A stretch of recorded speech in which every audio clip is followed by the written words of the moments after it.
మరో వార్త, Nizamabad Jailer suspension. మరో జైలర్ ఆదిలాబాద్కు బదిలీ. నెల రోజులు సెలవు పెట్టానని సూపరింటెండెంట్కు ఆదేశాలు. ఇందూరు జిల్లా జైల్లో గంజాయి గుంపుపై ఉన్నతాధికారులు సీరియస్. ఆంధ్రజ్యోతి కథనం ఆధారంగా విచారణ అని చెప్తా ఉన్నారు. జనవరి 6న నిజామాబాద్ జిల్లాలో సెంట్రల్ జైల్లో గంజాయి దొరికిన ఘటనపై ఉన్నతాధికారులు సీరియస్ అయ్యారు. కారాగారంలోకి మాదక ద్రవ్యాలతో పాటు ఇతర మత్తు పదార్థాలు సరఫరా అవుతున్నాయి అన్న ఆరోపణలపై పూర్తి స్థాయిలో విచారణ జరిపారు.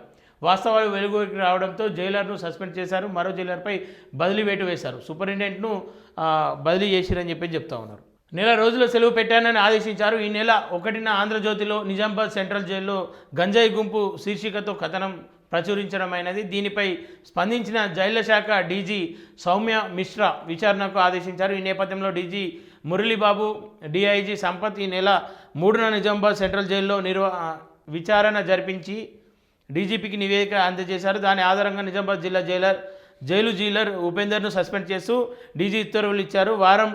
వరంగల్ సెంట్రల్ జైల్లో పోస్టింగ్లో ఉన్న నిజామాబాద్ జైల్లో అటాచ్మెంట్ కింద పనిచేస్తున్న జైలర్ సాయి సురేష్ను ఆదిలాబాద్కు బదిలీ చేశారు. వరంగల్ జైలర్గా పనిచేస్తున్న పూర్ణచంద్కు నిజామాబాద్ జైలర్గా అదనపు బాధ్యతలు ఇచ్చారు. నెల రోజులు సెలవులు పెట్టాలని నిజామాబాద్ జైలు సూపరింటెండెంట్ దశరథంకు ఆదేశాలు వచ్చినట్లు సమాచారం. డిప్యూటీ సూపరింటెండెంట్ ఆనందరావుకు ఇన్ఛార్జ్ సూపరింటెండెంట్గా బాధ్యతలు అప్పగించారు. జైలు అధికారులతో కలిసి పనిచేస్తున్నట్లు తెలిసిన కొందరు ఖైదీలను ఇతర జైళ్లకు మార్చారని చెప్తా ఉన్నారు.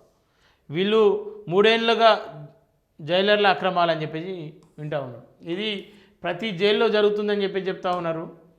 ఇది ఓన్లీ ఇక్కడితో ఆపకుండా ఖచ్చితంగా అన్ని జైల్లో కూడా ఇట్లాంటి పరిస్థితులు. తప్పు చేసి జైలుకు పోతే మాట్లాడేమో అన్న ఆలోచనతో జైల్లో పెడితే ఇలా ఆ జైల్లో కూడా ఆ తప్పుకు వాళ్ళు చేసేటువంటి తప్పు ఏదైతే ఉందో ఆ తప్పుకు మద్దతుగా జైలర్లు ఉంటా ఉన్నారు.